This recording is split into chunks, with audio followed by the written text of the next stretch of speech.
যে খবরের দিকে নজর রয়েছে, দীর্ঘদিন ধরে নিকাশি ব্যবস্থার সমস্যায় জর্জরিত রায়গঞ্জ শহর। সামান্য বৃষ্টিতেই বেশ কিছু ওয়ার্ডে জমছে জল, ফলে দুর্ভোগে বাড়ছে জনসাধারণের। একই সঙ্গে বেহাল রাস্তা ও আবর্জনা নিয়েও সমস্যার সম্মুখীন শহরবাসী। বিষয়টি নিয়ে রবিবার বিধায়কের দ্বারস্থ হলেন সেই সব ওয়ার্ডের কোঅর্ডিনেটররা। এদিন 4 কোঅর্ডিনেটরের সঙ্গে বৈঠক করেন বিধায়ক কৃষ্ণ কল্যাণী। সেই বৈঠকে শহরের উন্নয়ন নিয়ে আলোচনা হয়েছে বলে জানিয়েছেন বিধায়ক।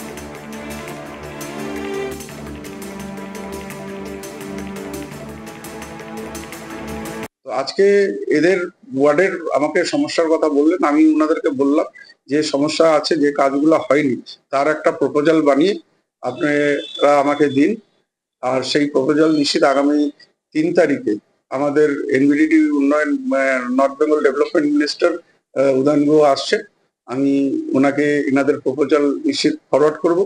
আর কিছু প্রপোজাল আমি আরবান ডেভেলপমেন্ট মিনিস্ট্রিতেও পাঠাবো। যে রায়গঞ্জে আবর্জনার সমস্যা আগের থেকে অনেক বেড়ে গেছে, এটা আমি অস্বীকার করছি না।